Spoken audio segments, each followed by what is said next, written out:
the middle of the ring. And a clothesline. Velveteen Dream now upstairs. And Death Valley Driver on Dream himself. Thick boy, Bronson Reed.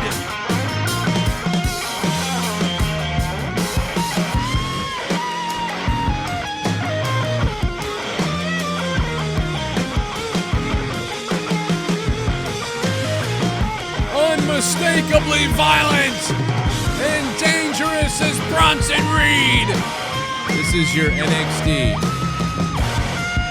NXT review on a Wednesday, folks. We got Jake DeMarco in the house. My privates are primed and ready.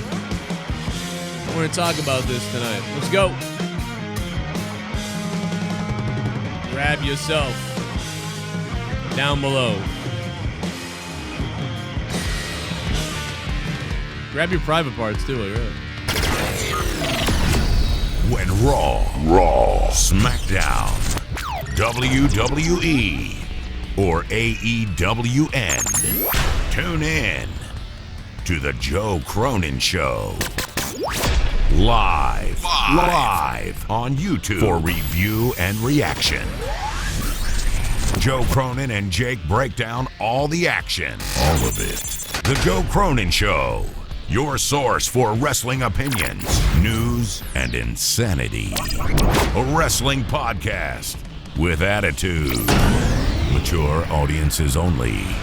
Join our community of over 70,000 people. Subscribe free on YouTube to The Joe Cronin Show.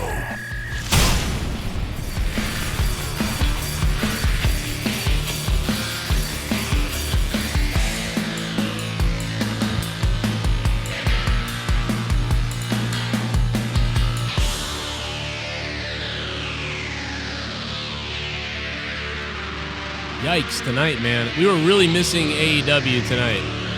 Really are missing AEW tonight.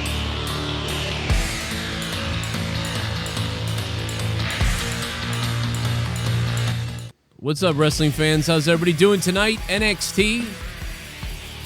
Listen, I've always loved NXT before anything else.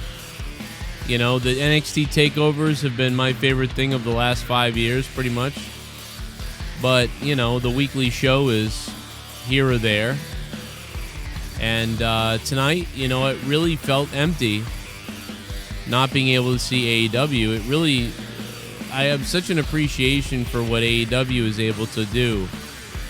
We're going to get into that in a few minutes. I'm going to explain what I'm talking about. It's very, very different, though. Very clear, the difference to me. But... you know, we'll see about it. What up, Jake? What's going on? Yeah, this feels more bingo hall compared to AEW just because theirs has a larger atmosphere and environment, more fans. It just feels more energetic. Absolutely. Like you said, even when AEW is taped, it still feels live because of their atmosphere. Are you you got a mic problem or something? Hear me well? No, you're like kind of like it's like almost like in and out, like it's like warm, and then you become clear, and then you go unclear. Hold on a second. Let me play around with this. Could be the mic connector. Something. It might be me though. It could be crazy. Maybe you just needed to talk more. It sounded weird to me though. We'll see. We'll see if it makes it any better. That's a little better, I guess. Alrighty. Turn you up a little bit, maybe. Discord doesn't like me anyway, so we'll see. Yeah. It takes a lot of bandwidth and stuff out of your computer. Like Skype does too, but for some reason Discord is really, really, really rough. Discord is really rough. But yeah, so one of the things that I marked down tonight is, and I gotta turn my fan off because it's driving me nuts, I guess, hearing the fan going on. What else we got? Oh, a little bit of the bubbly. That's it. Want some bubbly? Look at this stuff. Oh, a little bit of the bubbly. That's it. Gargano almost died. Martinez did ha ha ha. I think Cross wins title. Lead to main roster during draft, then WrestleMania TakeOver have Kross versus Demon Balor. Yeah, I mean, sure. I mean, that's an okay idea. I honestly don't care about any of this. I got to tell you, Jake, I find myself not giving too much of a crap about the NXT stuff. Well, that's what I said. I'm not greatly looking forward to TakeOver 30. I know it'll be a good show Saturday. They always end up putting on a good show. And NXT sometimes has not had the best builds for their takeovers, but then they have this amazing, final production. So I have hopes that they'll put on a good show. I'm just not overly excited for what we're getting. But dude, how crazy is this? Because we said, like, NXT has been on fire for what, 5 years or 6 years? Yeah, their takeovers have always been, 7s or better. And usually it's better. I feel like COVID killed NXT. I mean, it really did. Like, we had never seen COVID killed wrestling in general. I mean, it really did strike a hot iron through everything. Yeah, and I mean, but I can remember when Impact Wrestling had a great women's division, and we would say, why can't WWE do that? And then NXT came on with their women's stuff with Sasha and Bayley and everybody else, and they started killing it. And then NXT was like the top brand for like 5 years, 6 years. And you're finally witnessing the end. I mean, at least the end right now for not, people always do this. They go, oh God, it's the end of the show because whatever. It's not the end of the show, but you are witnessing, we have to acknowledge this. This is the first hiccup NXT has ever experienced. And by that, I mean interest-wise.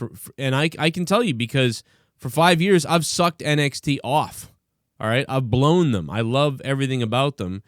And but the past 6 months to a year, especially 6 months, and it started with the in your house thing. The gimmick was a great idea, but it didn't work out like most NXT takeovers, and it didn't feel like a takeover because NXT deeply needs the fans. Their product survives on the fan interaction and the live sport wrestling story, whereas AEW is certainly enhanced by the fans, and it looks a lot better with the fans.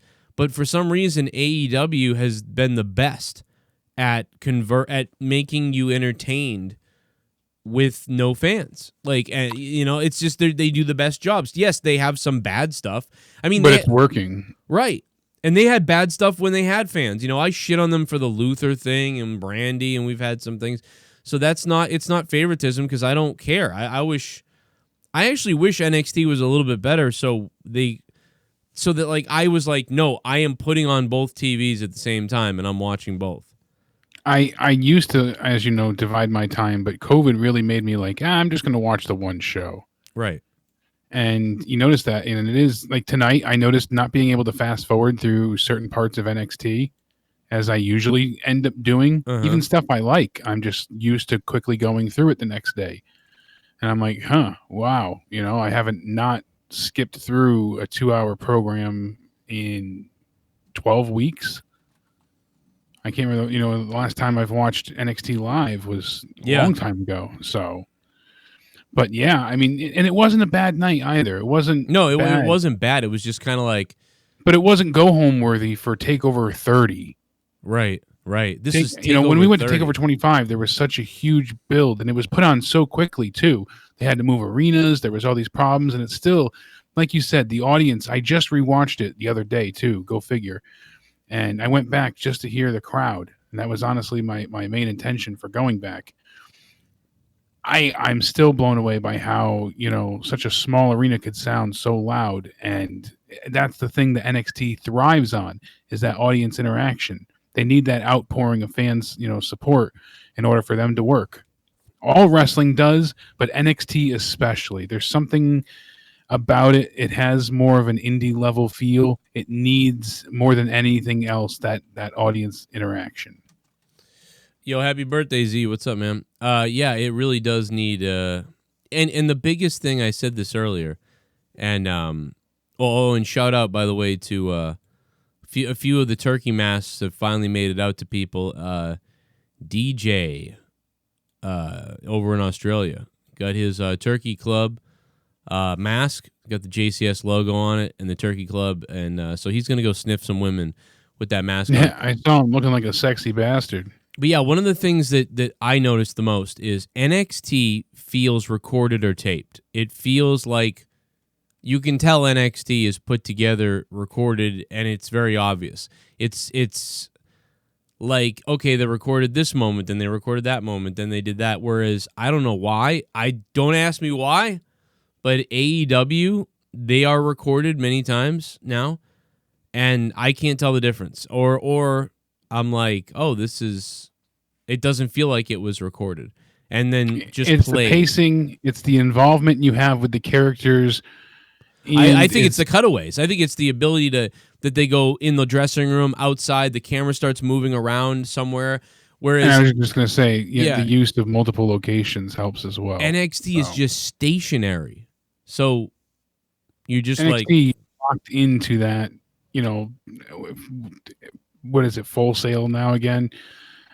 Or they're going back to either which way. NXT is going to stay at Full Sail. You know? NXT stays at the Performance Center, right? Or Full Sail? Which one is it? It's one I or the thought other. they were back at Full Sail, but I didn't know that. I thought they were. Yeah, that makes sense because I didn't see the fan tonight. It just seemed dark. Yeah, I'm pretty sure they're back at Full Sail, and I thought this was taped the 13th, I believe, because that's when we were talking about the report of Gargano.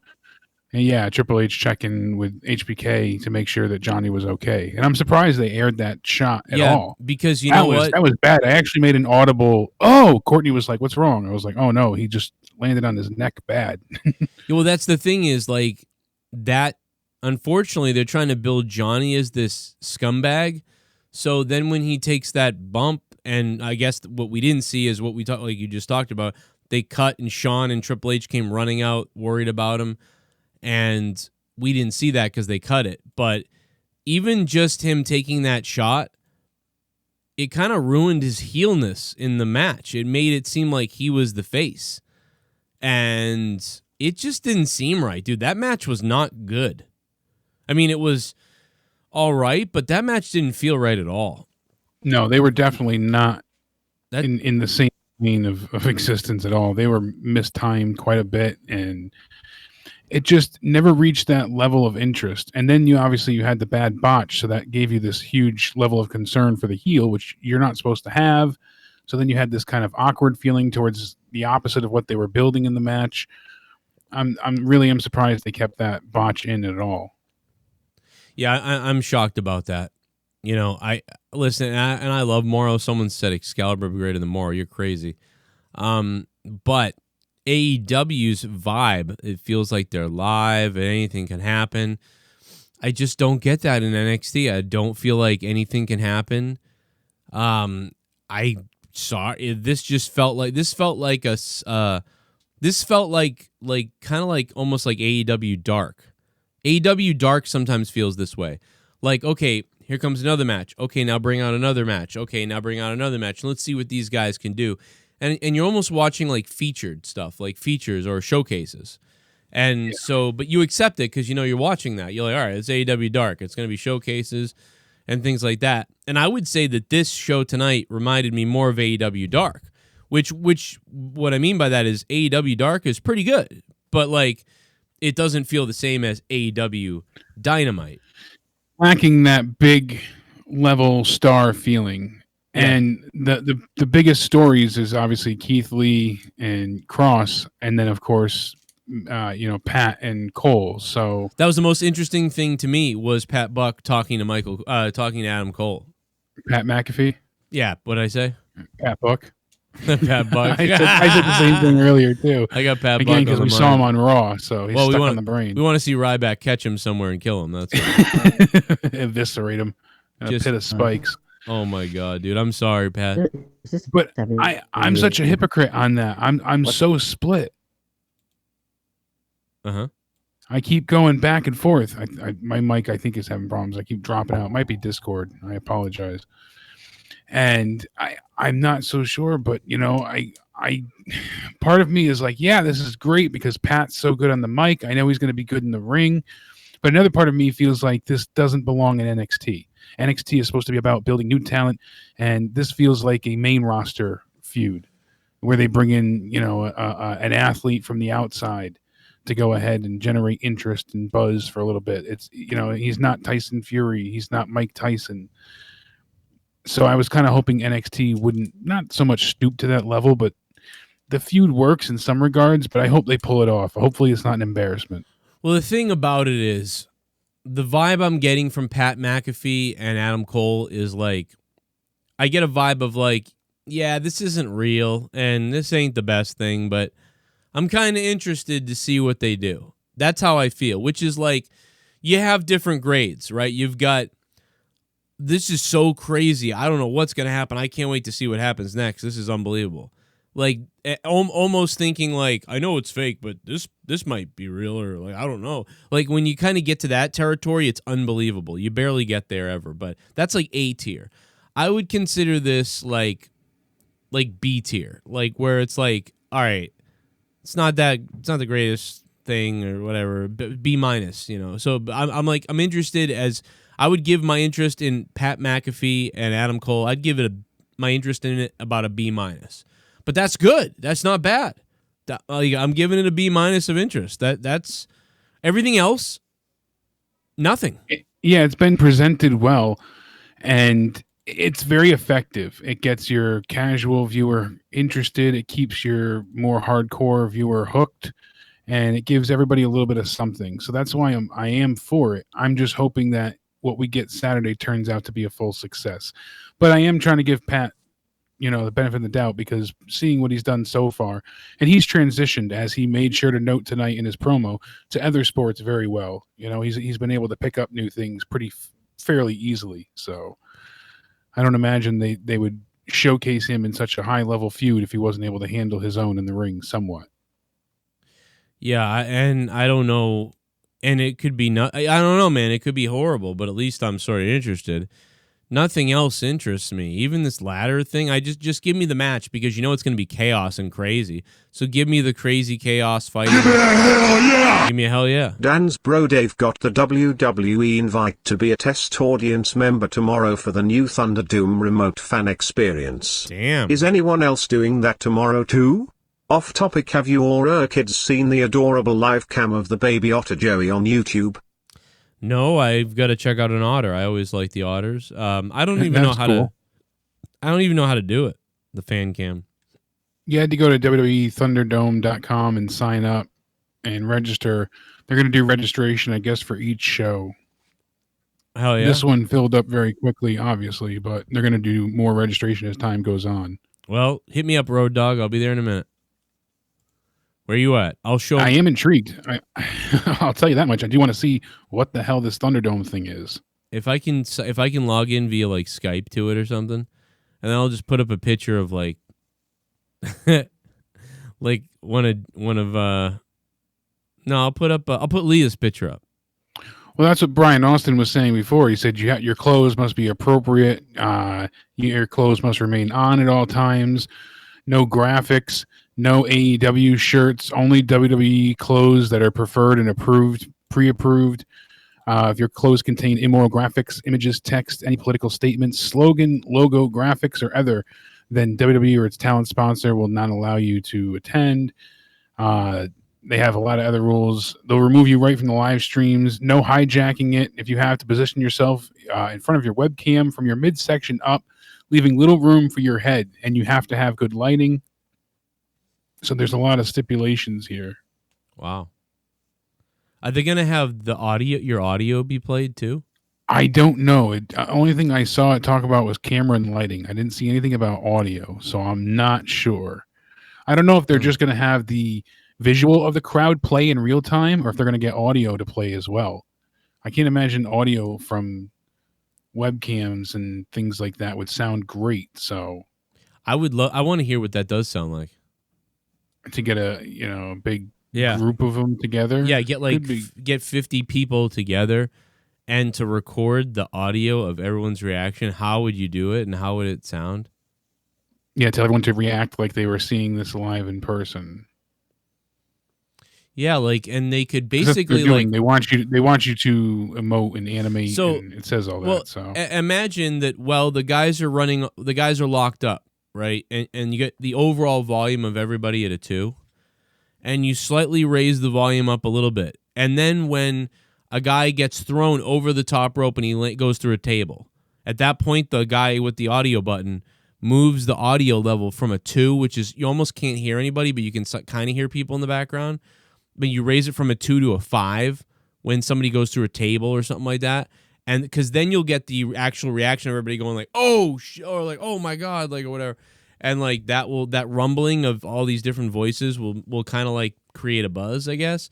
But then you don't want all the noise of everybody while they're just regular stuff's going on, so then you kind of lower it back down to 2 or 3. see, Daniel just said in the chat they told us we couldn't talk. Oh, really? So they're not doing any audio. They're just going to do video. Well, but you can talk. It's just they won't hear you. Yeah, they're not taking any audio. So Okay. that's what he said so far. They told us we couldn't talk. So that's interesting.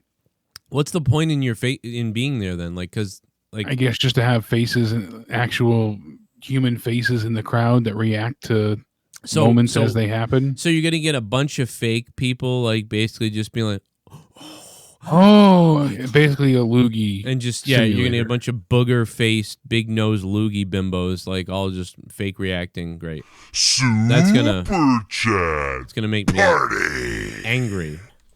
NXT sucks. Kevin Daly coming in with a $4.99 says NXT sucks. He's not a big fan. Not a big fan. Speaking of NXT, Spaz, I think, has been unblocked. I don't know why he got blocked in the chat, but if you have any problems with that, please email me. I'm looking into it now. I may have to reset a bunch of people. I don't know what's going on. Somebody's being a piece of shit, though, but we'll figure it out. Kevin Daly, thank you for the $4.99, dude. I like NXT. It's just I don't... But I'll tell you what, it felt empty tonight without AEW. It really did. You know, It really did. It's so noticeable. And I do like NXT as well, but NXT just hasn't had that same feel since they went live. So many people I know feel the same way, but since September, when they went, you know, and then started even before AEW, then went head to head. My name is Ryback. Oh, shit. Ryback. Give me some more money. My name's Ryback. I want that money, money, money. My name is fucking Ryback. Give me some more money. Money is my crack. My name's Ryback. Ryback. NXT was fine tonight but not particularly exciting outside of the Cole McAfee segment and Cross vs. Lee promo package. Exactly. Sucks Velveteen Dream won, but I guess this means WWE officials are okay with him knowing their daughter's school locations. Boom. The Soundwave 92, thank you for the $40, man. That is a bomb. WWE officials are okay with him knowing their daughter's school's locations. Listen, I don't think that anything has been really proven yet with Velveteen. We don't know. I mean, but people are really creeped out and worried. Well, that's the thing. Nothing hasn't either. And, right. And I think what really got everybody upset was one of the main accusers on Twitter said that they were never contacted by the authorities at all. They're going to have to... So it seems like there was no investigation done. And Triple H said he wasn't taken off the show. Triple H said he just got into a car accident and was only taken off so that he could heal. Well, they need to... I mean... So he didn't get taken off as like a punishment or a time for them to, you know, interview people. Didn't they say full investigation? Didn't they say that? I had thought an investigation was being performed, but I guess not. There's nothing to prove that they did one at this point in time. That's ridiculous. I mean, this is just some seem to be serious stuff. sweeping it under the rug because the accuser said that they were never contacted, allegedly. I mean, only so much. Yeah, who the hell knows what anybody's telling the truth anywhere anymore? I mean, with everything. Everybody's looking for attention. Triple H did say over the weekend that, Dream wasn't taken off TV. He was in a car accident, and they had to wait for him to be healed to come back. That's all it was. So they're never going to hear the... I mean, I don't know. It's this not is never going to end unless... He's going to be called a pedophile till the end of time unless they get ahead of it, and they're not. Yeah, they really got to investigate and say something. Otherwise, this is never... Especially with how they handled Enzo. Yeah, they just fire that guy for because they didn't like him. I mean, they love Dream, so you could probably kill a kid and they'd keep him. Enzo Amore, someone says something and they go, "Oh my God, fire him." So I mean, you know why that is. Look at Rusev. Oh, Rusev, I don't know. They're making fun of you. It's not really a. They don't like Rusev Day. They're just making fun of you. That's still so just hard to not calling Rusev a liar. It's just one of those Vince-isms that's hard to believe. He's retarded. McMahon is retarded. Yes. That's the answer. At this point, he's out. We called it out of touch. Nobody would follow up with that. Well, now I'm going with the R word about Vince. I'm sorry. And I think one of the problems too is that with me, anyways, with Dream, he didn't deny the photos. He said that he was hacked. And that's how some of the photos were taken from him. He didn't say anything about how they were distributed, though, just that photos were taken. Well, listen, and here's why I can believe that. Because he probably has sent nudes to people. We don't know who. And remember, all the wrestlers were hacked. They seriously were. So that is a fact. The wrestlers were hacked. Somebody that's the truth. They had tons of nude photos of all the wrestlers, including the one guy who said the person that claimed they were in some kind of relationship with somebody, they also were about to claim they were in something with somebody else, but then they went with that other person, but they know that other person has nude photos of someone else because they came to them with them. So that means that this is a big ring scam thing to set up wrestlers and to set up people. So, it could be that. That's the thing, is it really could be just that happened, and this person, they leaked them out almost all over the place. So this person could have said, "Oh, he was sending me photos," or whatever, or maybe Velveteen didn't know.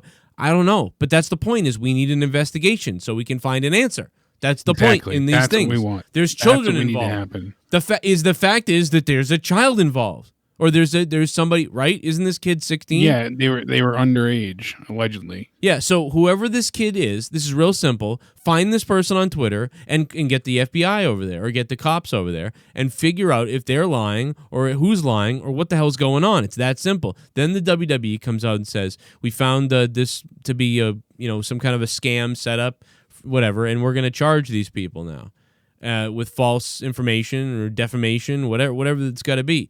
I mean, if you're Velveteen Dream, you're begging for that. You're saying, investigate this, because I have nothing to do with this. I did not do this. You can read. Why wouldn't you say that unless you were guilty? If you were guilty, you would just be like, "Oh, I hope no one brings that up again." That's what you would do. Yeah, let's just make sure this stays quiet. So this is weird. And if they want to say like, "Oh, it's really not that big a deal. This is just some idiot claiming crap." Oh yeah. Well, do something, because this idiot is saying you like, and they're causing an uproar, right? You want to touch kids or something like that. Like, you don't want to clarify that. If somebody came out and was saying that about me, you're goddamn right. I'd be like, prove it. And if you can't, because I didn't do it, so prove it. And if you can't prove it, you're gonna be hearing from my lawyer. It was just odd because he corroborated the pictures' existence. So, not saying he wasn't hacked, he just said that the pictures were real. He said that they do exist. So we know that, and then we hear audio of him clear as day asking, "Oh, what school do you go to?" So there's a lot of circumstantial evidence at best, but it still doesn't look good. It is held against him. So if you if somebody hacks Dream, and that kid is involved in the circle, and then he actually speaks to Dream, or somebody speaks to Dream, and I mean, you could say, it could be such a simple thing. He Dream's talking to the kid and said, "Hey, what school do you go to? Oh, I'm so glad you're a fan of wrestling. This is awesome." And then somebody hacks him and sees that he had this message, and now they can go ahead and, I'll send this one nudes, I'll send that one, that kind of stuff. Exactly. It's not hard to come up with an excuse for it or justification either which way. But I'm sure that they would have a way to, darn photos geotag so you can see where they originated from, and all these sorts of things. There's a lot of forensic. Have these things built in, all these back doors. Smarter than I am, that's for sure. I just know that if I was Dream, I'd be wanting. Oh my god, dude, I'd be wanting to eat somebody's head if I didn't. So I mean, hopefully they do eventually come out and say something. It is possible that there is an investigation and they can't say that there is. So maybe that's going along too. But, maybe the longer we don't hear about this, Triple H is going to get asked about this. Like, well, he was, and he said that, he wasn't taken out. He's going to get asked about it again. He's going to get asked about it again. Oh, yeah, it's going to keep happening. Absolutely. Yeah. It's going to keep, it's going to build to a fever pitch, I'm sure, because especially with the speaking out movement dealing with wrestling directly, that's really adding to F it. all these other things. Like, he made me uncomfortable because he grabbed my back and then said that, we should have drinks or something. Yeah, go fuck yourself, you pussy. I'm worried about a guy who's talking to a kid, maybe. All right? So when people are like, it's like, no, I'm worried about this type of stuff. I'm not worried about grown adults who are like, he kind of used his power to get me to maybe go back to the hotel. You're a fucking adult! Like, so fuck those people. Fuck these fucking people who are like, oh my God, I had to be quiet. I couldn't say anything. And like, it's like, what happened? Did he beat you and rape you? No, but it was like that. Shut up. Go die in a fucking gutter. I hope Brock Turner like finds that. you. His eyes looked at me. Well, the photo he sent, it's like, what? Right. What now? But we can boot all these other people out of wrestling for lies, like Enzo Amore and all these other people. But we can't investigate and give a statement on exactly what's going on with Velveteen Dream. Come on. It's kind of weird. Just give me a solid statement. What else we got? Oh, Absolutely. a little bit of the bubbly. That's it. Want some bubbly? Look at this stuff. Oh, a little bit of the bubbly. That's it. Why does Rush Hour 3 need a disclaimer? Where is Camper? Bask in his glory, for he is a fellow supporter of the next president. Black Keith matters for champ. Ladies and gentlemen, Kamalan Hairpiss, thank you for the donation of $3. Good God. Keith Lee, I liked the fireball last week, kind of. That was pretty good. It's a little telegraph. I really liked it. Yeah. Like you said, there was definitely a tell because they telegraphed that something was going to happen. By I the didn't way, notice it, though. she pulled it back and forth. I didn't think it was going to be a fireball, though. Yeah. That was certainly completely unexpected. I thought it was going to be a picture like his family abducted or something. No, I didn't. But I didn't know what it was. But yeah, it was. That would have been interesting, too. Well, I thought it was going to be one of those things where he looks at it, then he throws it down and runs out of the ring. And we're like, what the hell is he doing? Like something was going on. Got a Polaroid of his family tied up. I'm just kind of kidding around. But it was good. The fireball was pretty good. Want to play a game, Keith? Yeah, that's why, Jericho's tweet last week was dumb. I go back to that because you tweeted out this fireball thing. Well, now everybody's going over to watch NXT to see what really happened with it. And then, on top of that, the next week, you're not even on Wednesday. So now if they go and watch that fireball thing because you tweeted it out, now they're going to watch it. Now they're the only ones there.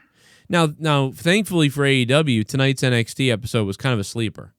So it had a few good moments, but nothing was that knockout, out of the park, blow away hit that they needed. The women showed, and was good. The one thing was the women showed the AEW women like how bad the AEW women really are.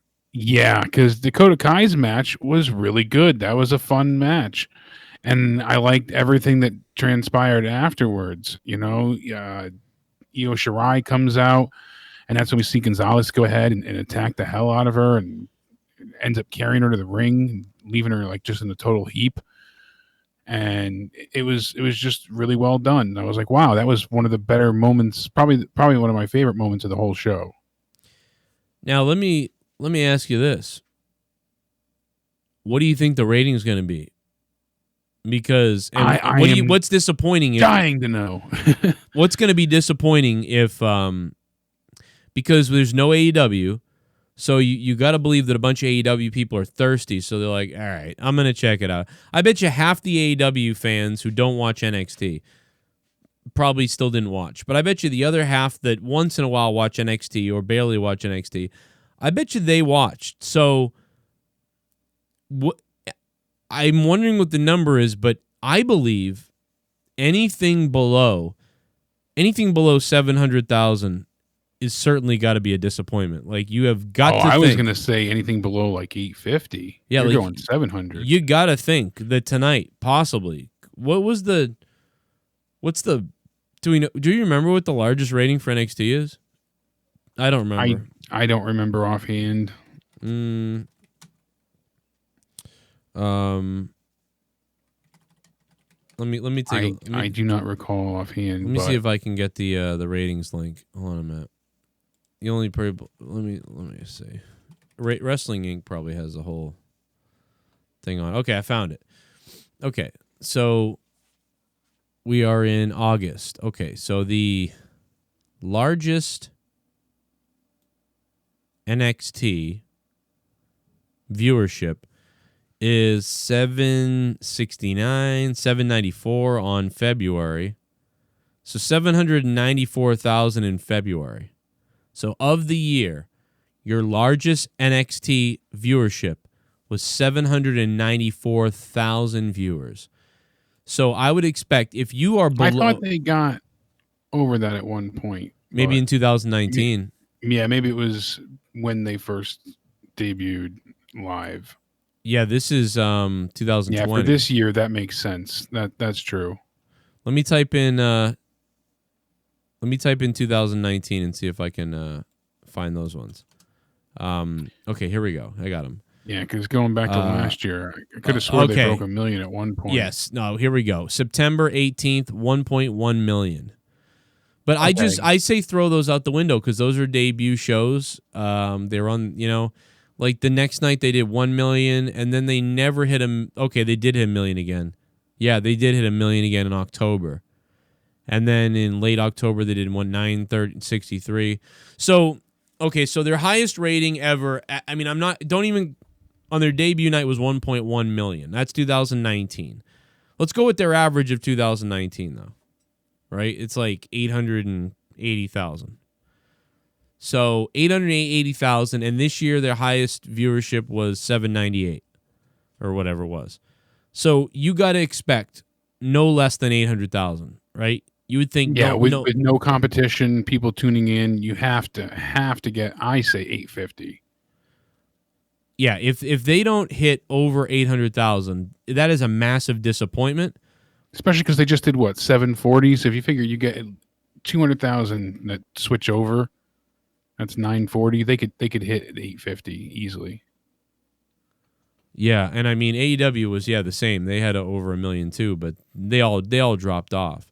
But they pretty much balanced out. The average is, AEW usually gets about 725,000 viewers on average a week. It's pretty good for them. And NXT averages about, I think, 700,000 or something like that. Slightly, like about 50,000 less, I think, overall for the year. Actually, let me look those numbers up, too, because I bet your Wrestling Inc. has those, too. I'm sure they do. Where are we at here? We need, come on. I guarantee they have them. I'm sure you can navigate through and find them. Yeah, I'm sure I'll find them. And yes, Takeover 30 predictions we'll have tomorrow night on Out of Nowhere, as well as we'll talk about what's going on for Dynamite. Sad that a few people actually spoiled Dynamite. I don't think they meant to, but they had found out the spoilers and immediately were like, I can't believe this would dude, such and such a thing would happen. And I was like, oh, thanks. Yeah, that's what I said, dude. People are stupid now. It happens all over Twitter and everywhere. It's like people are fucking asshole idiots. And I'll tell you, DMs too. So yeah, everybody isn't spoiled. People are fucking idiots. No, dude, people DM me too, and I'm like, are you a fucking asshole? Like, I mean, everybody, they go, can you believe it, Joe? It's like, dude, I'm trying to avoid spoilers. Why is everybody, the minute anybody finds out anywhere, they fucking immediately start tweeting it at us, and tweeting it and DMing it, and it's like, what the fuck are you doing? Want to try and watch it live, and yeah, I mean, Saturday is going to be interesting going head to head with that. I don't know why my Skype's on. I mean, there's a reason why I don't do a lot of videos that are like spoiler, because I don't even get into that much. That's one thing I sort of stay away from. I do once in a while, but I'll tell you, people donated it. It was just what the fuck? That's why I hate not live stuff. You can't not have live stuff in wrestling anymore. You got to stop it. Yeah. Okay, so what did somebody say that? Oh yeah, the average rating. Okay, let me see if they got the average rating. Yeah, see, they don't give the average. This wrestle fucking anything that's not Wrestling Inc. We're talking about fake spoilers. No, there's some real ones as well. No, there's a lot of real ones that I've seen. Yeah, not all of them, but people got to go back into the next bit of taping. So, okay, so the average, here it is. The average viewership of AEW is 785K. Oh no, that's NXT. That's NXT. Oh wait, that's 2019. Fuck. So in 2019, the average viewership for AEW was 900K. NXT was 785. All right. So that makes sense. That's 2019. Trying to find. Why don't they come up like almost first? All the worst wrestling websites are coming up instead of the one I want. Let me type them in again. It's usually how it works. They're the best one at it, because they take time to do all this. Credit to Wrestling Inc. Okay, 7. Okay, so I guess what I was reading was the 2019.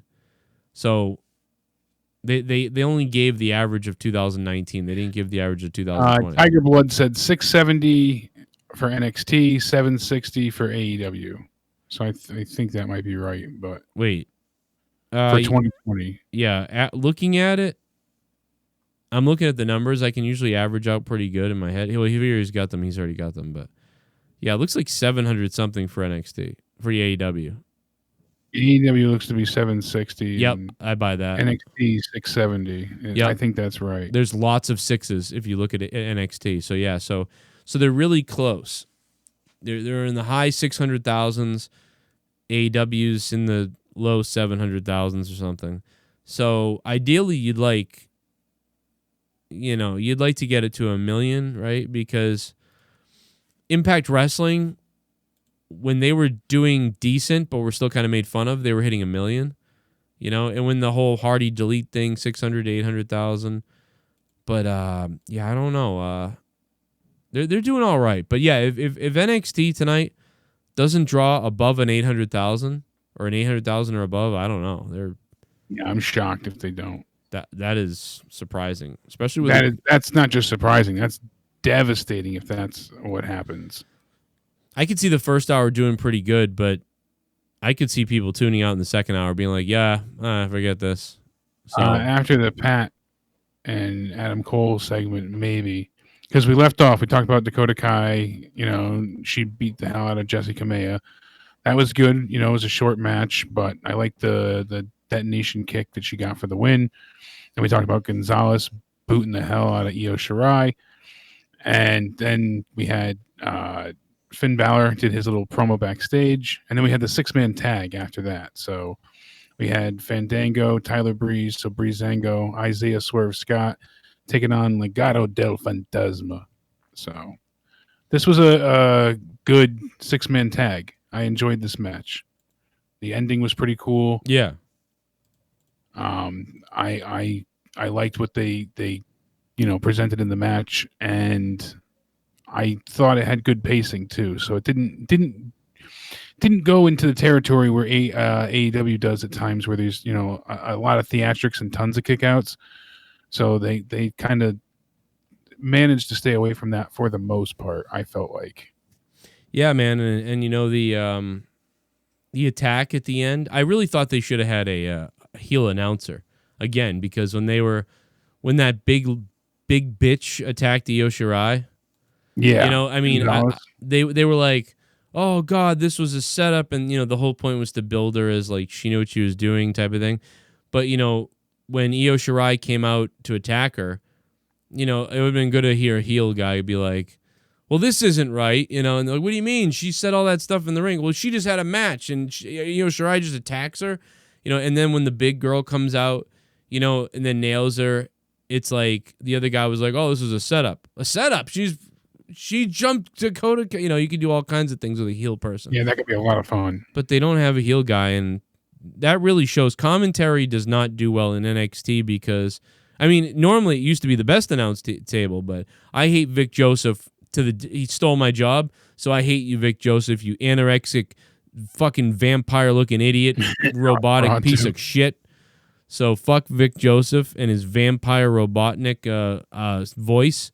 Screw him. They don't even really emote that often. I feel like they just are a description for the deaf, or for the blind, for the impaired. Yeah, they just kind of paint by numbers, tell you what happens in the ring or on TV. They're really not, because if you are a commentator who's good, you're going to be able to describe stuff for a person who's hearing blind. But they do a bad job, I think. They're doing a poor job at it, but that's what I feel like they're doing, because there's no real emotion, there's no character, there's hardly any investment in their voice most often. It just feels like they're going through the motions. We've had so many people. I've had people who are like hard of hearing call in about it. I've had people who are blind. Definitely lots of blind people have called the show before and said, I can't stand it. My mother's profoundly hearing impaired and loves Morrow, for that reason. You like excited people who are describing things and then make you go, oh my God, what happened? Like, I barely, and when someone's just like, right through the table every time, right through the table, right through the table, right through the table. Oh, he went through the table. Like, it's the same call, and you're just like, what? Okay. But if you're Morrow, he's freaking out. You're like, whoa. Or JR even. JR has that way of his voice explodes all of a sudden. And, that's what... I don't know. I just don't understand. Shit bomb! I don't care. What's up? Happy birthday to me. Yes! I just want to say that WWE is the Diet Coke of wrestling. Well, there's something right now, Z the Reaper. Happy birthday, Z the Reaper! Happy birthday. Duh! Thank you, Z. And thanks for becoming a $5 ship bum. Thanks, man. And yeah, man, someday I'm gonna send you a little private pic on Instagram, Z the Reaper. I'm a little bit of my. Ooh, it's worth the wait. Oh, it's gonna be really. No, I'm just kidding. This is weird. I don't know what I'm doing. Here we go. About to get it, man. Matt. Here we go. Oh my God, Matt the Misfit. Here we go. Oh no! I am no longer a Timothy Thatcher fan after they had him help a pedo win. Well, he came out and I thought, this guy's pretty cool. He had the big win streak and everything, and then he comes out and just loses to Gargano. He kind of looked like a jerk off. Talk about ruining that guy in 2 seconds. I don't know. That to me, that's just that guy from the first match with Ridge Holland. Yeah. Yeah. What was that about? Like against Gargano? What? Is Thatcher not going to be appearing again for 3 months or something? Then I could see. Like I said, it was very average and subpar to begin with. So yeah. Then that botch happened. It made it even scarier. So then you really felt for Gargano, and he was not supposed to have any emotion played towards. Yeah, that threw the whole thing off. No sympathy. It threw the whole thing off. The only way I would have been like, oh, back to hating him again, because the whole I was playing a little possum kick you thing. That's not enough heel heat. He really needed to kick Timothy Thatcher in the balls when the ref wasn't looking. He needed to hit him in the balls. I don't know. Triple H and Shawn should have pulled an audible and said, listen, we're not going to retape this. We're not going to redo all this stuff. Here's a pipe. We're going to do a ref distraction, and you hit him in the eyes with a pipe or something, or in the balls with a pipe, anything. But he lost all his heel momentum when he got hurt for a second, which he did. He got hurt.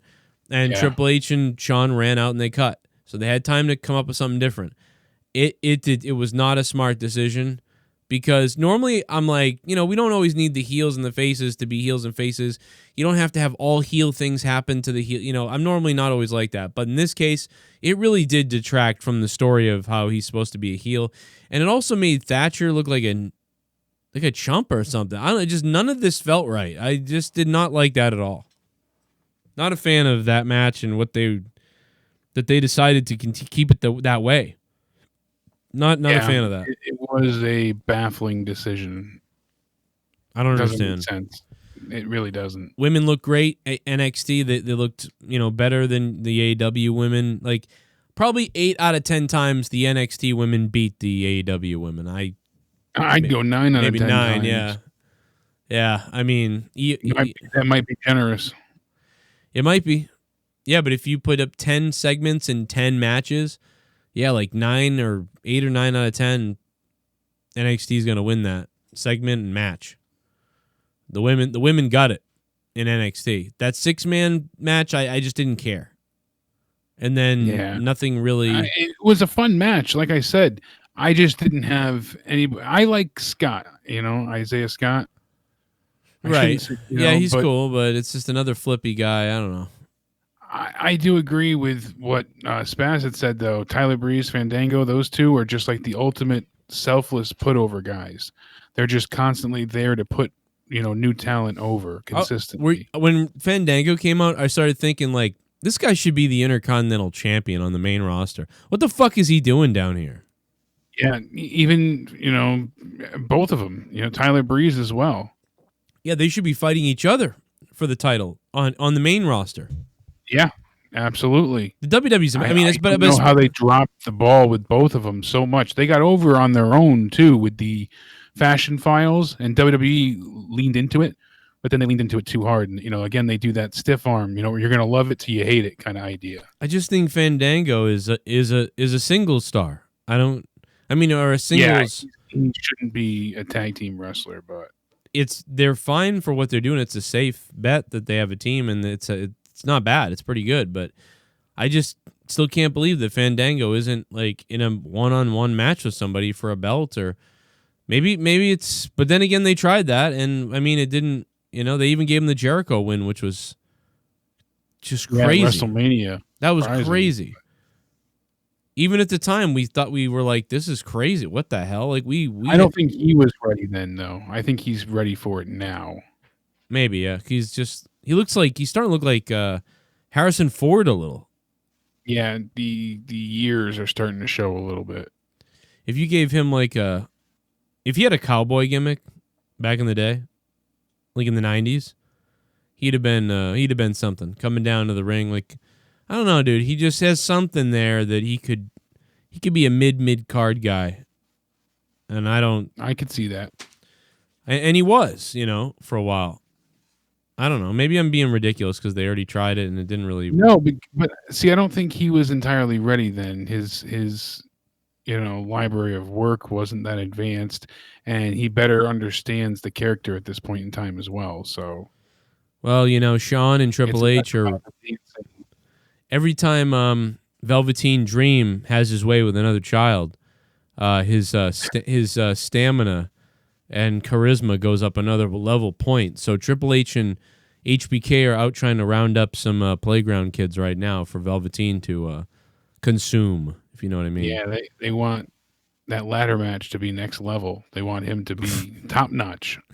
No, but I mean, they better come out and say something, or this is never going to go away with people. People won't shut the fuck up about it. So you better. They have to do something. You better come up with something.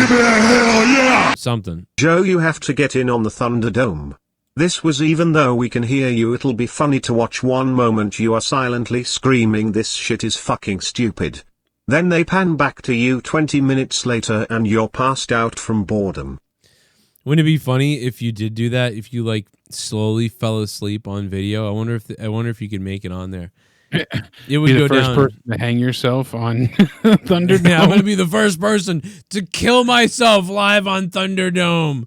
Are you ready? Come back to you. You just see your feet dangling back and forth. Or the most subliminal thing ever, where if you turn the saturation up on my face is a penis is drawn on my face. The sixes all over. All over the screen. Die white, kill Whitey. And then you just tell everybody at home, hey, turn your saturation all the way up and take a look at Joe's face. Does that say cock?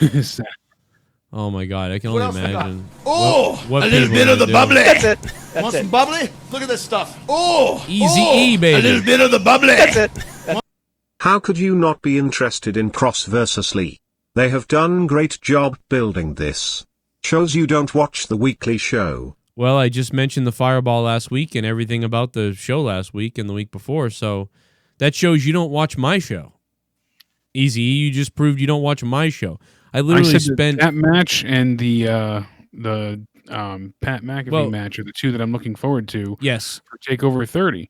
I don't really have a stake of claim for anybody that's in the ladder match. I'm just kind of watching as a full spectator. So I'm the rest just of it, I'm like, I'm not that crazy about. I'm not. I think those are the two matches that are the most interesting. Dakota Kai and Io Shirai, it'll be good. I mean, we haven't gotten to really talk about it much yet, so I can see where he's saying, like, you've said all this negative, and it's not that negative. It's like, the show wasn't that bad tonight. I'd give NXT like a 6 out of 10 tonight. That's exactly where I was, a 6 out of 10. And the thing is that Lee and Kross, this is Lee's first defense. I would have liked to have seen a little bit more time for him to legitimize himself as a champion, since he just had to relinquish the North American title so abruptly. Let him get a few wins under his belt more so with the actual NXT championship before going on this. Because now if Kross doesn't win, then what are you doing? And I don't want it to be another Fiend situation where they have this stupid DQ ending and you turn the fans against everything that they're working towards. So that's foolish as well. So Kross has to win here. That's all I see happening. I think you're potentially looking at a DQ situation, but it could be Kross. It could be Kross. You're looking at another Hell in a Cell Fiend thing if they do that DQ finish though. By the way, this is very similar to Seth Rollins and the Fiend, because Keith Lee exactly it. Keith Lee should be on a just rampage with the title, like have taking on all comers and everything. Yeah, like Seth should have been. Why is he already up against the guy? Should have never been near the belt, just like Karrion Kross doesn't need to be near the belt yet.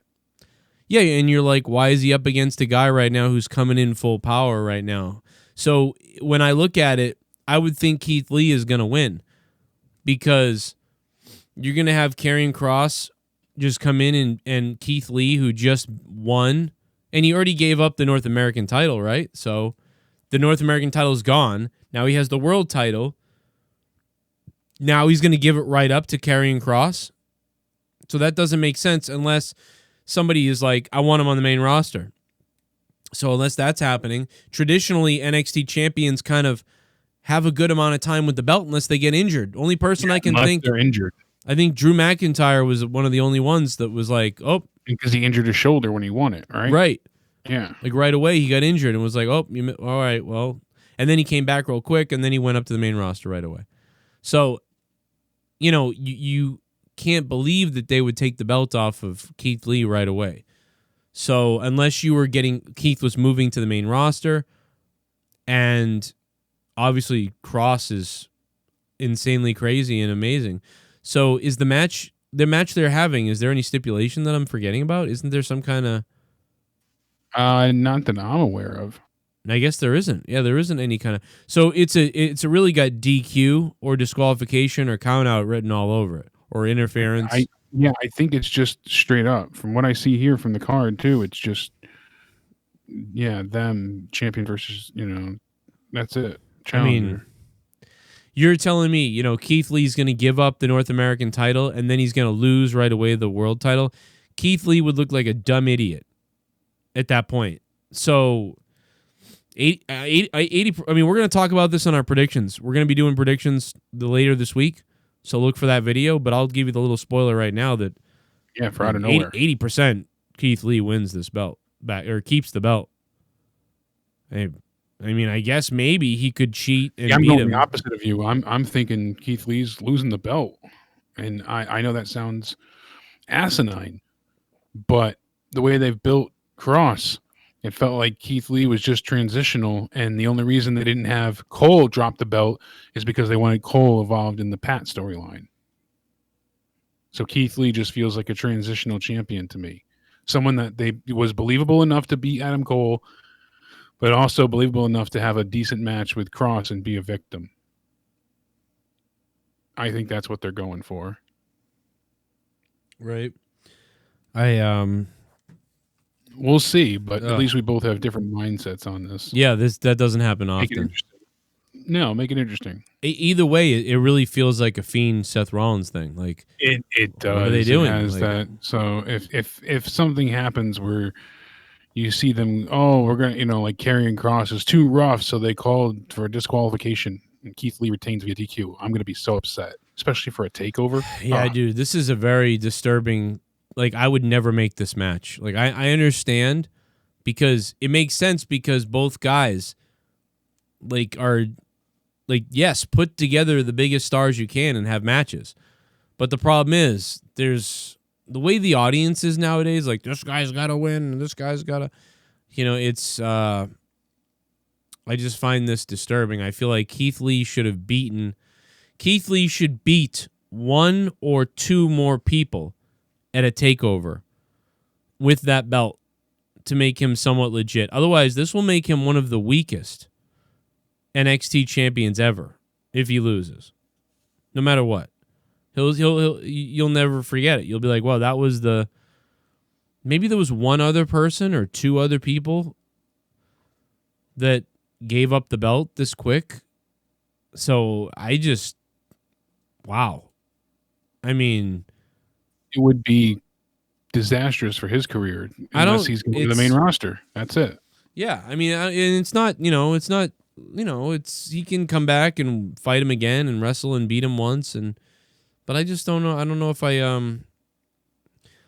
feel like Keith Lee should be showcasing how he's a champion right now, not facing seemingly the number one prospect in NXT right now, the number one most dangerous guy coming in, like the next big thing sort of thing with Karrion Kross. Why is he facing him already? It just doesn't line up to me right, unless Keith Lee was leaving. And then I would be like, okay, that makes sense. Give the rub to this guy quickly because we've made a quick decision that Keith Lee is going somewhere. Then it makes sense. Give me a hell yeah! What do you think of Undisputed turning on Adam Cole Saturday? I have feeling it's gonna happen and Cole are faced to feud with them. I don't want to see that. I don't care. I don't want to see that. Like, you think like maybe he'll fight Pat McAfee and then if they haven't turned by now, they haven't done. I don't think they're having them turn. They're making them faces now against Pat, so they're not going to turn everybody face and then. No, I don't think they're turning. Yeah, it just feels like the WWE guys they needed a heel. Yep. And so they got they're trying former this NFL punter of the decade. You know. Yeah, they're trying a big gimmick, and Pat did a good job on the mic tonight. I thought that was. He's continually done a good job. That was He's a good job on his show. He's brought in people from his show. I wonder if that makes a difference. Well, no, I honestly thought their original fight was just, it didn't convince, it was wrong. It wasn't good. I felt they kept arguing too many times before the real argument. It should have been like, I don't know, it just should have been. If you watch uncomfortable fights like that on YouTube where people get into it, like watch Bill Burr when he got in a fight with H3 and other people, there's always one big thing at the beginning that makes it go sideways. Yeah, and then from there, it's little things, and then it's like sort of a disinterest, and then it's finally the host has to say like, dude, you don't want to not be here or something. Like, I feel like this has been weird, this whole thing. And then the other guy's like, oh, you're fucking making it weird. And then that's when they start getting in the fight. And I just felt that they didn't execute. I'm being super critical, by the way, because it was pretty good. It was like pretty good. And the bottom line is, no matter what I think, no matter how nitpicky I want to be right now about that, a lot of people said, was that real? So they did a great job. But I'm just being super nitpicky and saying I didn't buy it, but it was really close. It was close, and it was a great idea, and it was close. But what I saw tonight was great. Pat McAfee cut a better promo than some of the other people cut better promos than some of the wrestlers. Because he's done a great job on his show. Because all the wrestlers are like, I'm playing. Let's go play video games in the back and eat licorice, and like, oh, I gotta cut a promo on the bad guy now. Let me tell you what I'm gonna do tonight. You're not gonna wake up, like, and they're just terrible. Like, it's so Pat McAfee did something tonight that was different. He did have a little bit of a problem where I noticed because he was nervous. Never seen him really do this, but his like shoulders like went into his neck, and his hands were like squeezing together, and he was like, "Let me tell you." So when he tensed up some. he kind of like tenses up when he's yelling at Adam Cole, and I was like, "Nah, dude, grow." I wanted to like, if I was Triple H, like, and I had a megaphone in the back, I'd be like, "Pat, like when you're yelling at the little guy." When you're yelling at the little guy, you get all little yourself, and you start like, he kept doing that, and you can go back and watch it, and he's like very like this, and I wanted to be like, what the hell are you gonna do? I'm like, dude, put your arms out, show how big you are, get your shoulders up like this, like, you want to fucking go, let's fucking go. But instead, Pat was kind of like, you want to fucking go, let's go, and he was doing this thing where he was tensing into himself, and that is something I would coach him on, because I actually think he doesn't need to be coached that much. Whatever they did to coach him was great, but I think he's naturally good. I think he's naturally... He's had a natural charisma for, the gift of gab, and he's absolutely. Like, it's very much... It's like, I would hope... He's got a God-given talent for athleticism as well. He did the charity thing for the baseball, for MLB, and, he can transition from sport to sport pretty freehand, But yeah, that was the only thing, though, of everything. Like, what he said was great. His eyes were great. I kind of believed him. He's a big guy. He's got the athleticism going. The only nitpick was when I saw him go into himself, and I'm like, ooh, stop doing that. Get bigger, look more comfortable. He kind of went into himself a little bit. So that's a super nitpick. Like, maybe nobody even noticed it. I don't know. But to me, it's like and by the way, if that's the only thing that I've got to say, like, dude, just the only thing is don't come into yourself like you were doing. I think he was doing it like, that's you, Adam Cole. But no, dude, get big when you're talking to Adam Cole. Like, you're a big guy, and he's a tiny little guy. And the stuff he was saying, you're about to lose to an outsider because, I'm next level. I'm above you as a human. I'm above you as an athlete. All your fans are ignorant, and I'm going to leave you unconscious. Just like, it took you years to learn all this. It took me 1 second to knock your ass out with a punt. Just so many great, one-liners, one after another, and he just laid it on thick and heavy. And I like the way Adam Cole sold it as well. He looked just like a man possessed, but was able to control himself at the same time. It was a real just war clashed on his face. And I like how everybody hopped out of the ring at first and came back in to show who has what numbers on their side. It was really well done. Yeah, that was pretty cool. I am looking forward to seeing what happens on Saturday between these two. So, yep, that was to me, that's the most interesting thing. And I think the Keith Lee and Karrion Kross thing, I think one of the reasons why... Well, I think one of the reasons why it gets looked over a little bit is similar to the WWE main roster, where the Fireball thing, to me, should have been the thing that happened this week to lead into the pay-per-view or whatever, the special event. Because I just felt like whatever they did tonight wasn't going to be that great anyway, because that was really the biggest thing last week. I don't know, but that's just me. I could be, maybe I'm wrong, but I don't know. I don't think so. It certainly works. So it's, let me go back to the donos. What up, everybody in the chat? How you guys doing tonight? Got off on my little rants. I forgot to give you a little kissy and lovey. Mwah. Hit that like button down below if you guys want to. Leave a comment. And if you want to donate, the Super Chats are working down below. At least they should be. Or Streamlabs Twitch alerts in the description box down below. You can expand the description box. It's huge. There's a bunch of shit in there. All the links are there. The donation things and all the amounts are listed. All the $25 patrons are listed. The producers of the show. Thank you guys for that. And I see the donos are still rolling in, so I'm going to go to them. Super Chat Party. Royal Thomas. Happy birthday to Ma West. Why don't you come up and see me sometime, you wench? Yo, Mar West. What up, dude? Happy birthday. He meant Mae West. Mar West?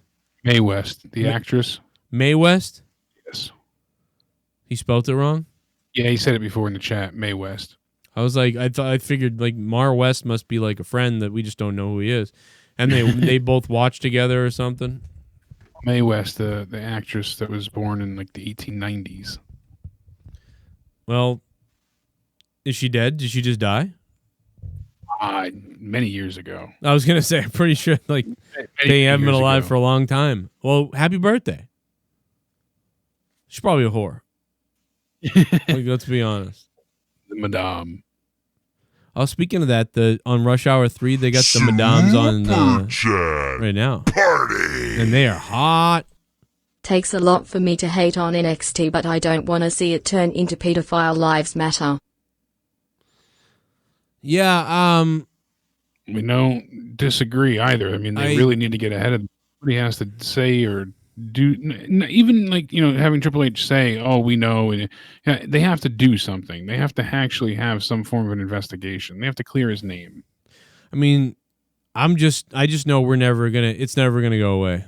Yeah, or at least every once in a while there's gonna be a comment, unless they came out with oh yeah, here's the investigation, so shut up. Then we can move on. Spaz Phoenix, thank you for the $10 coming in from Canada. Wonder what Spaz is going to say about this in his review, but we'll, and now he's getting to hear us before his come out. So I know he's not used to it. This was a rough one tonight, I think. Here we go, about to get it, man. Here we go. Here we go. Here we go. Oh, no. The WWE has failed to mention that if they cannot fill the Thunderdome with virtual crowds, they will put up virtual traps. He meant tarps. Time to lay the tarps. Virtual tarps. Yeah, Spaz Phoenix messaged me a few minutes ago with all of the lists and basically like everything that you have to agree to for to be part of the Thunderdome. So I was only onto a little bit of it before. Joe, my God, it is Greek what you have to read for some of it because it's all lawyerese. It's a big contract. But the general gist of it is that, you have to provide all specific information. You can't provide the link anywhere. You got to provide your own device and content connection, your own WWE network participation, all those kind of things. Your behavior has to be as they list. They give you an appropriate behavior for television. You may not smoke or appear to smoke any substance. You cannot make any gestures that imitate smoking. We reserve the right to determine or refuse participation.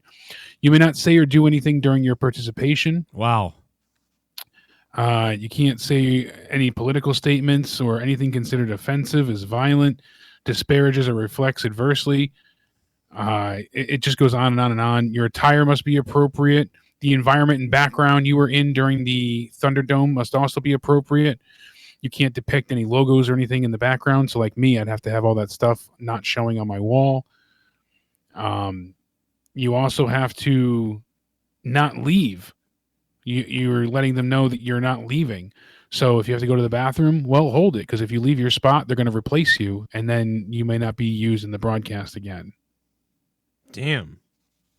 It just keeps going. There's a whole another 10 paragraphs worth of stuff. But you assume all rights belong to WWE. Any downloads, they control your image basically for the use of the Thunderdome, which we knew what they would be. But it just, you agree to indemnify and hold harmless the WWE, its licenses, successors, and assigns, parent corporation, subsidiaries, and affiliates, and their respective officers, directors, shareholders.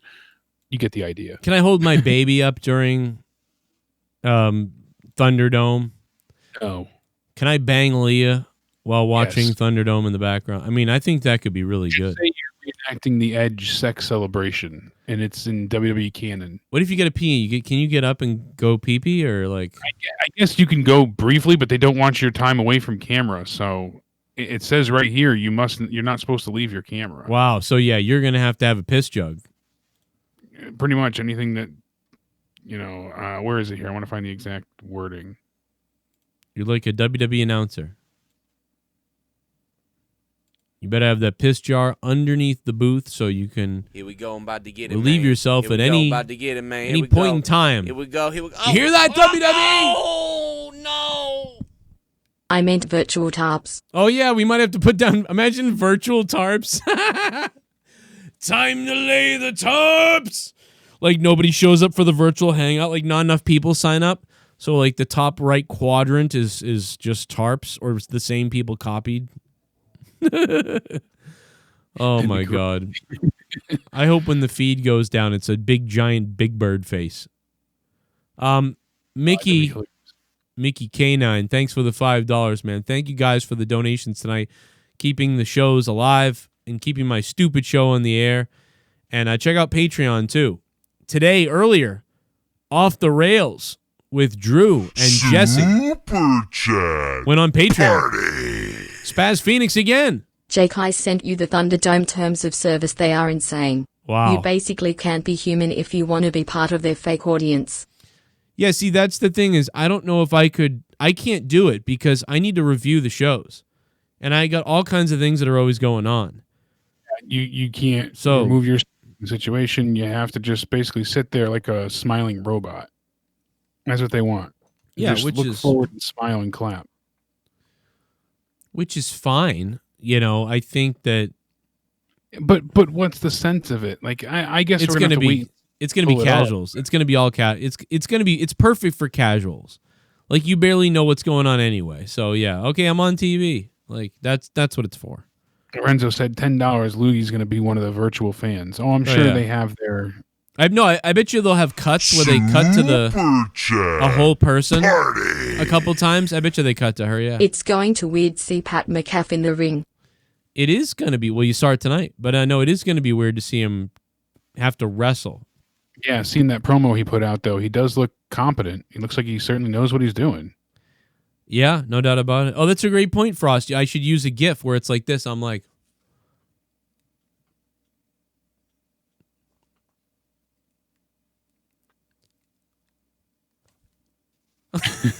And like it just keeps doing that. It keeps doing that over and over again. So then 90 seconds. I hook it up to my other laptop and XSplit and I sign in on Skype and I go, okay, I'm here. And they're like, cool. And you click the button and then that just repeats forever. And then so I'm on the show. And then at the same time, I'm completely not even doing that. Oh my God, what a great idea. Let's do that. Or record myself. Yeah. For an hour. What if the Oh my turkeys God! ate Broken us? Lion! What if they filleted us? What if they killed us and ate our children? What if the turkeys ate us? What if they filleted us? DJ got his If mask. the turkeys ate DJ us? got his mask. If they had to hate us. Thanksgiving was a little bit different. Instead, the turkeys ate us. They gobbled us apart. But first they'd eat our nuts. And then they'd eat our butt. The turkeys ate us. What if the turkeys ate us? What if the turkeys ate us? What if they ate our fucking nuts? What if the turkeys ate us instead of mashed potatoes? Instead the turkeys ate us.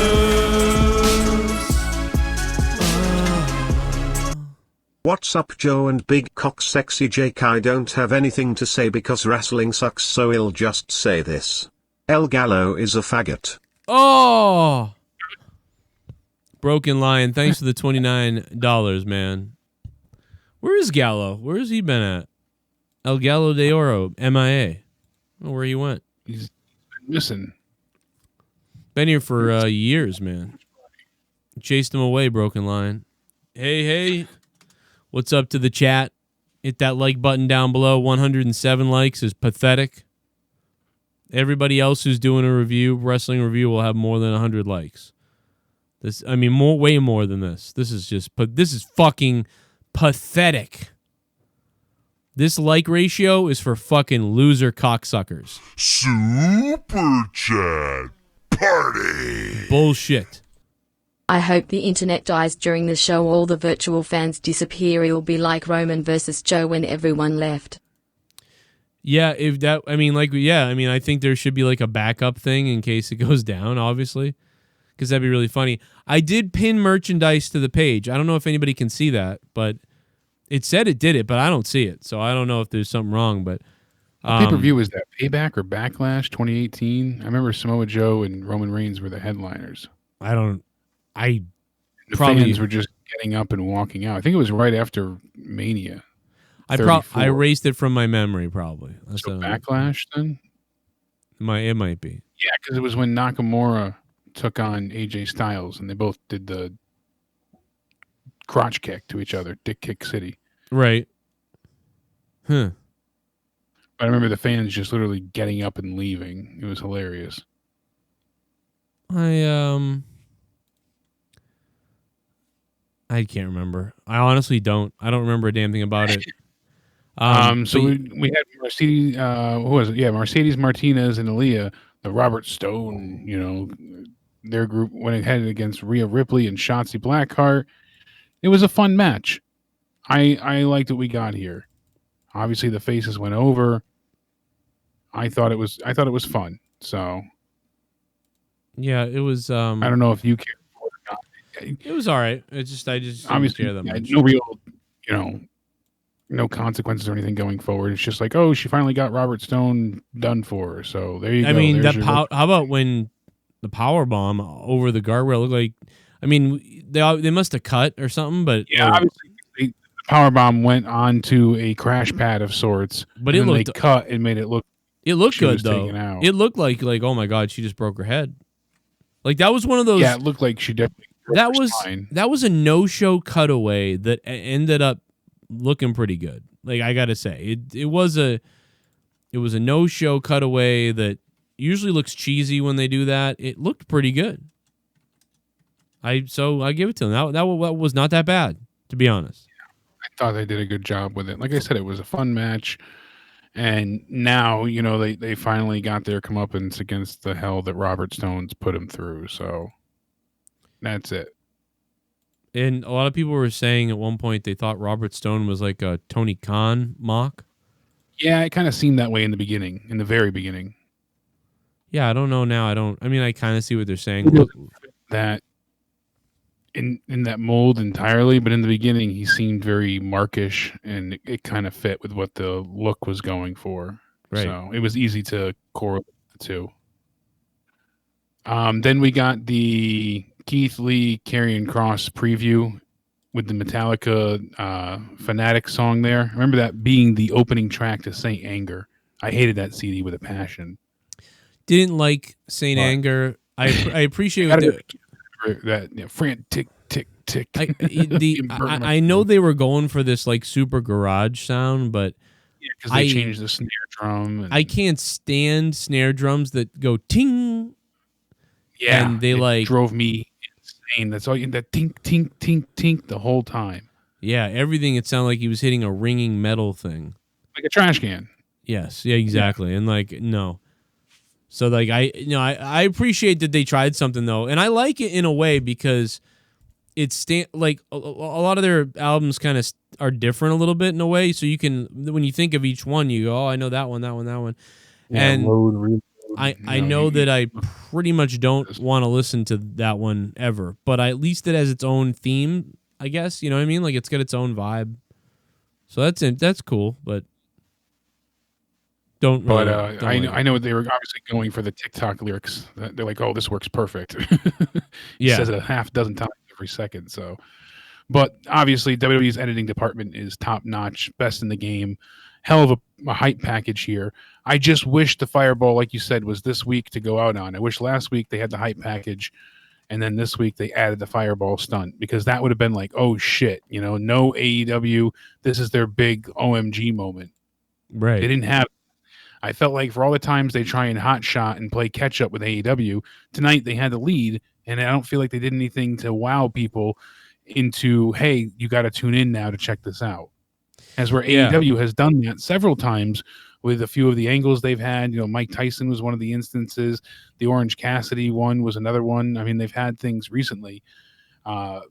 Moxley's title fight with Darby Allin got people buzzing. So, well.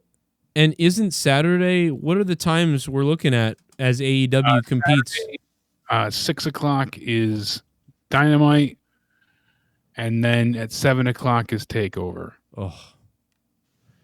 So they go into each other. So it'll be for 1 hour, it'll be a picture-in-picture show if you watch both. So that's super disappointing to me, because it would have been better if AEW started at 5 ended at 7, and we could do an hour review on it, and then we could then go live again for TakeOver. That would be the look. the I best. put you on the screen with me. Since you don't have a cam tonight, I put you on screen with me. You're my buddy over here. It's all good, Jake. Yeah. Just drag me around. Oh yeah, let me just gonna rub your back for you. Pat your back. Pat your back. Cough. Ready? Cough. Do it again. Yeah. I'm at the doctor's again. But no. So I don't know what I'm gonna do. I'm thinking. Yeah, it's a really odd, awkward situation because the overlap is there and there's no interlude in between. There's no break. Right.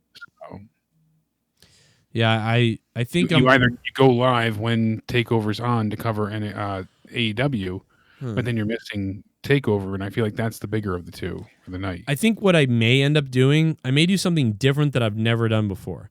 I may go live on Twitch and my other YouTube channel and put it out on Patreon and Twitter, and I may do a live reaction show, but from Twitch only, and maybe my other channel, I don't know yet.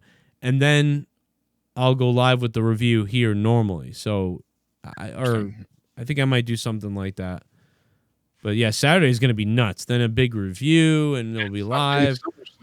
Then Corrupted is that night, and then the next day is SummerSlam, and good Lord, this weekend we should be partying in Boston, but instead tomorrow night we got, our SummerSlam predictions as well. So lots to go over for Out of Nowhere tomorrow. Going to be a huge show. Don't miss it. Yes, tomorrow night, guys, we are doing predictions. So don't miss Out of Nowhere at 11 p.m.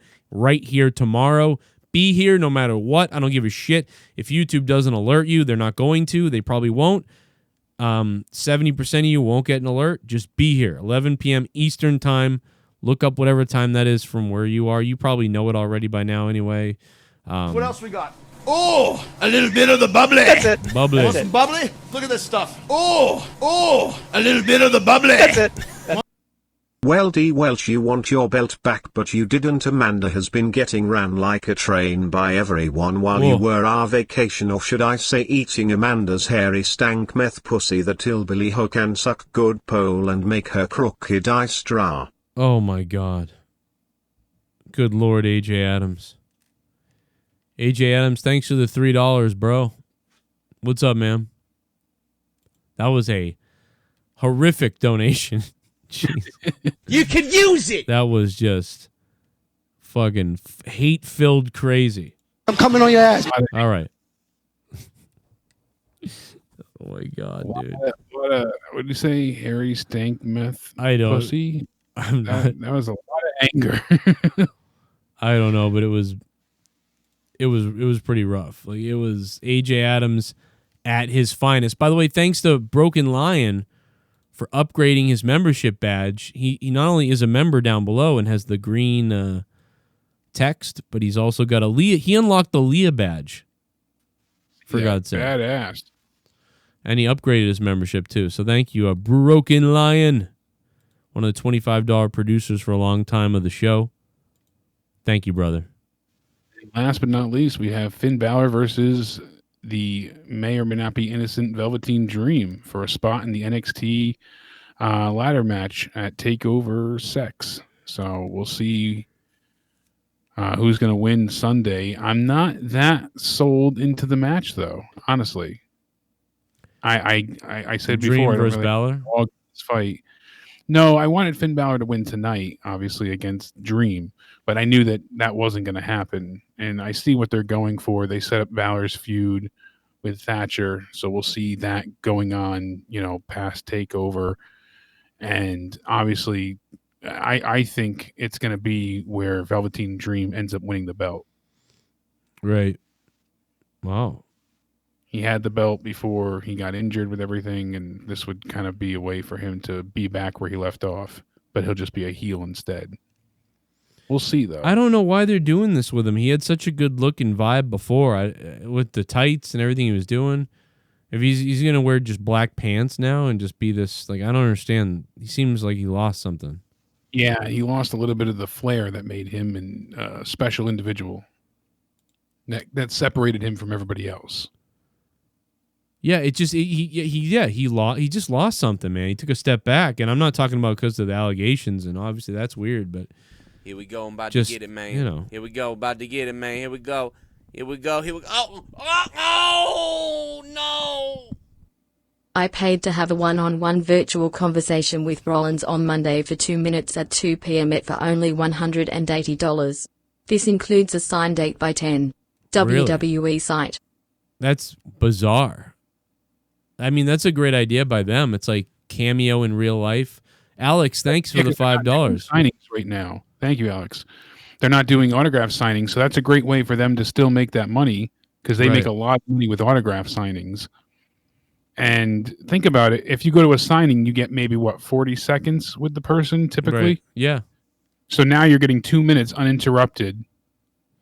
Yeah, that's pretty good. It's a lot of money, but it's pretty cool that you can interact like in person. It's say a lot something. of money, but if it's something that you really want to spoil it yourself or as a gift, I could see it being worthwhile. And because you know, you have to figure Alexa Bliss is how much on Cameo? What, 500 or 400?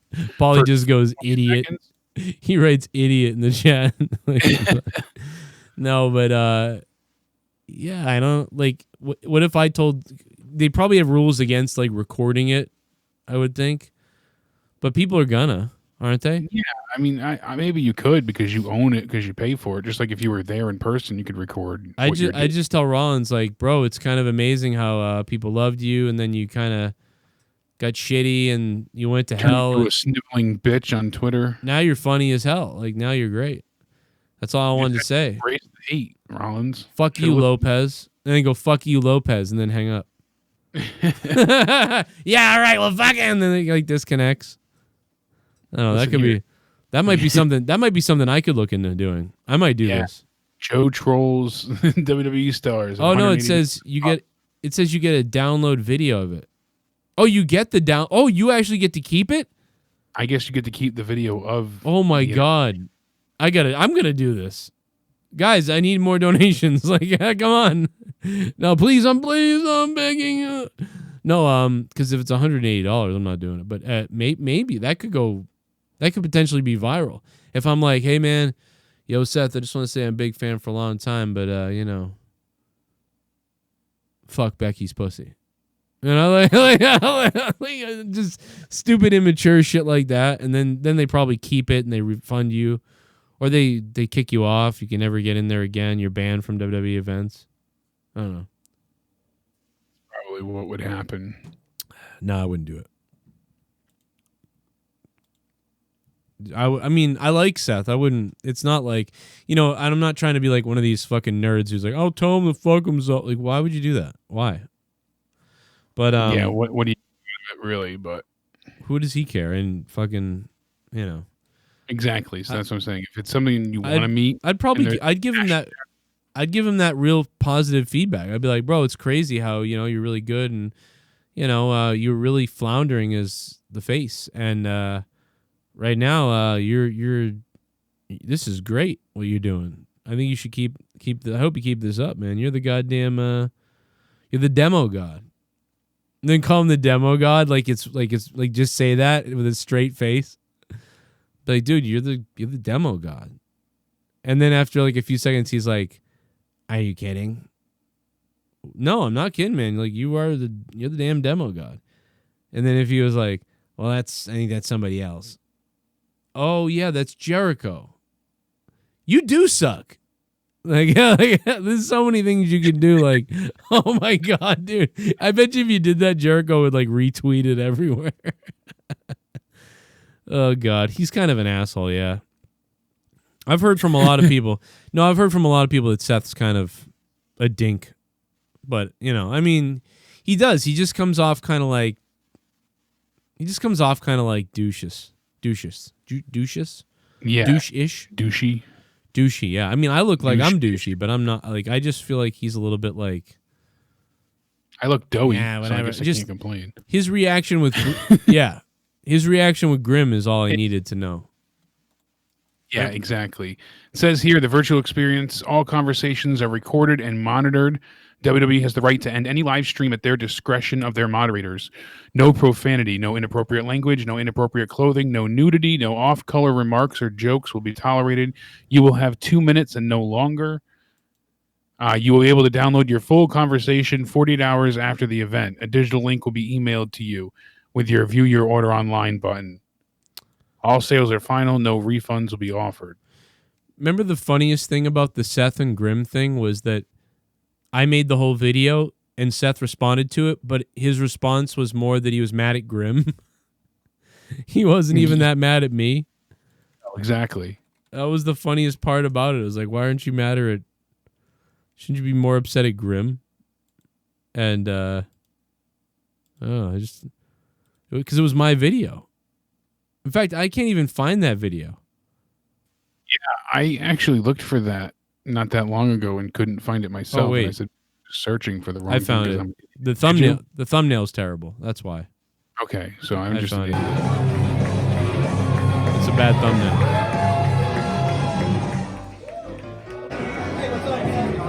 I have a little problem. See how Seth won't make eye contact with Grimm right there? How he looks away as soon as he sees him?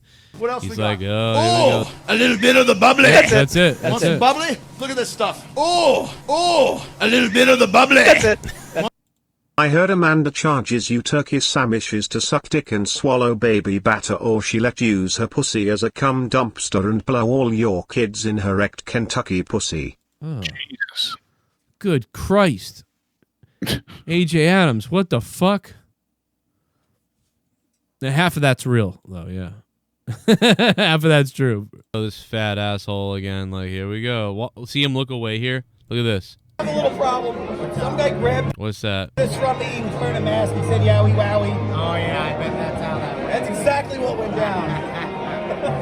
I'm sorry. I want to apologize. Oh, that's all good. Thank you. He still won't make eye contact right here. Man. Right now he's thinking, what a fucking loser asshole.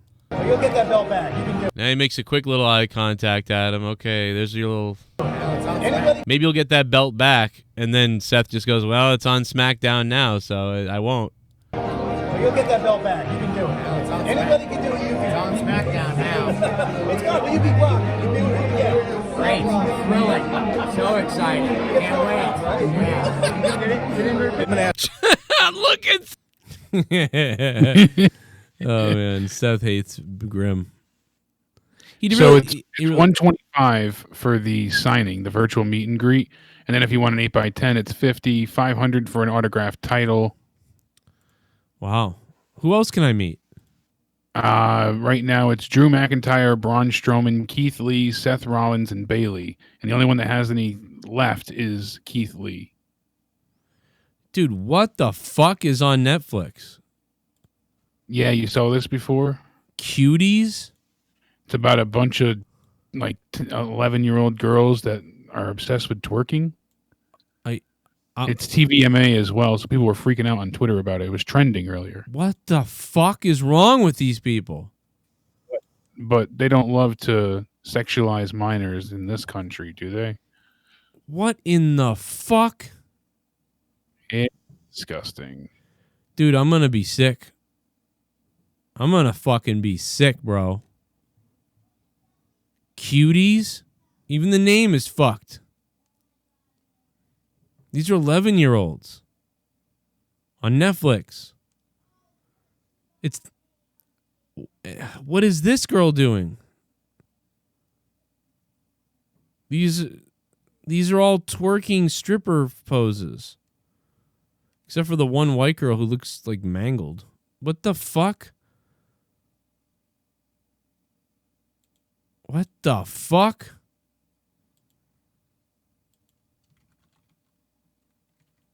I'm going to throw up, bro. I told you it was absolutely disgusting. That's why TVMA was trending today, because the show itself is TVMA. Why do 11-year-olds twerking need to be TVMA? Why is that a show? Well, yeah, that's the real question. That's what I'm getting at. Why is it made at all? You get in my face with that, I'll beat your goddamn ass, you son of a bitch. You piece of shit. You fucking goddamn fucker. Listen, fuckhead, you have fucking crossed the line. Get that through your goddamn fucking head. Man, he might be my dad, you know? I am adopted. I'm starting to wonder, man. This guy's freakouts. The only problem is I don't freak out as much anymore. I like his freakouts, though. He's like, I'm speaking his language on the freakouts. But you have your moments. That guy fucking, what the fuck with these fucking videos of these kids? What the fuck?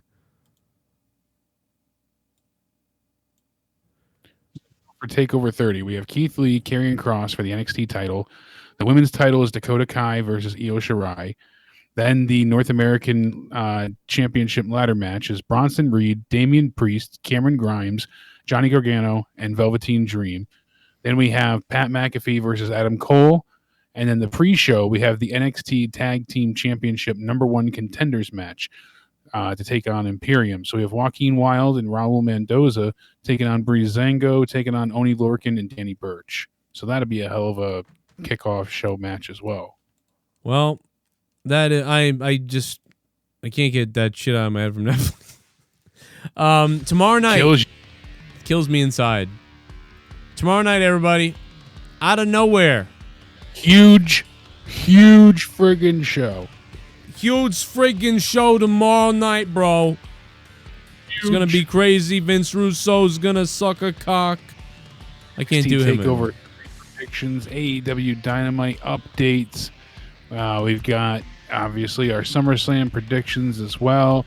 All the updates to the card for SummerSlam, things you need to know about WWE's future plans. What else is going on with this Thunderdome? Just so much to cover tomorrow. It's going to be a hell of a jam-packed out of nowhere. Don't miss it. Stay sexy, everybody. Thank you for tuning in. See you guys tomorrow night for Out of Nowhere. And again, if you want some more, Jesse and Drew, Off the Rails. It's up on Patreon right now, plus my other stuff from this whole week. Oh, good Lord.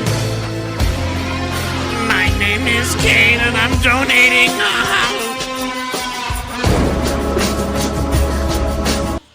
A show about 12-year-olds tweaking and it's Emma God, where is the asteroid? Where's the asteroid? Brokenlion. Come soon enough. Thank you, brother. It's sick. I'm going to throw up, bro. The asteroid better come before those pedophiles do with that fucking show on Netflix. Jesus. Yeah, well, now in Massachusetts, we got to get everybody vaccinated. It's the law now. Yep. That's kind of weird, even though we do vaccinate, but I mean, it's just weird to be like, yeah, you gotta. That's a little strange. Just came out today, too, and we're like, we don't know what that means. But yeah, holy shit. See you tomorrow night. And no, I think Oney Lorcan's better than Matt Cardona. I like Oney Lorcan better. Yeah, I'm with you. Fuck yeah. See you guys on Patreon. Hit me up on Twitter. Email me, joecronshow@yahoo.com. All the links are down below.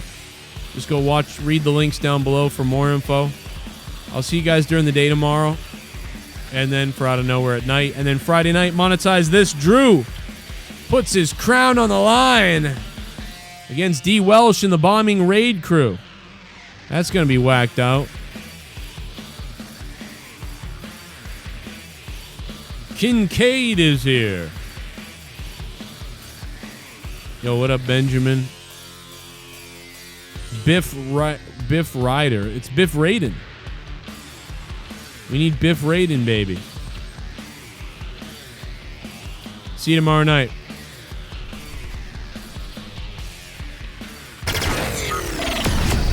When Raw, SmackDown, WWE, or AEW end, tune in to the Joe Cronin Show.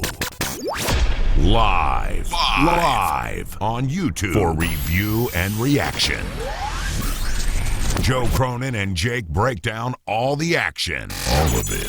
The Joe Cronin Show. Your source for wrestling opinions, news, and insanity. A wrestling podcast with attitude. Mature audiences only. Join our community of over 70,000 people. Subscribe free on YouTube to The Joe Cronin Show.